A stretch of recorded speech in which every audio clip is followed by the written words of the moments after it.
विश्वास तुम्ही ठेवल्या कारणानं तुम्हाला कठीण, अशक्य, असंभव घटना, तुम्ही देवावरती विश्वास ठेवल्यावर तुम्हाला, मग कोराचे पुत्र म्हणतात नाही का, बघा काय त्याची आशा आहे, या विधीच्या यास्तव पृथ्वी उलती पालती झाली, सागराच्या उचंबळ्यानं पर्वत हल्ले तरी आम्ही, ही आशा आहे त्यांची, ही आशा आहे.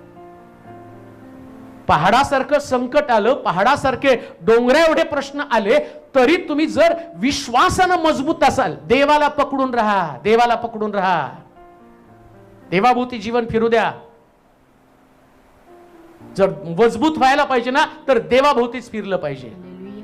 देवाच्या बाहेर जर तुम्ही जीवन जगाल ना, तर तुम्ही तडजोडीचं, तात्पुरतं, टेम्पररी जीवन जगणार आहात. आणि तुम्ही तुमच्या मनाचं सांत्वन कराल की देव माझी आशा पूर्ती करणार. तसं होत नसतंय. देव आशा पूर्ती करत असताना देव अशा पद्धतीनं तुम्हाला विश्वासामध्ये बांधतो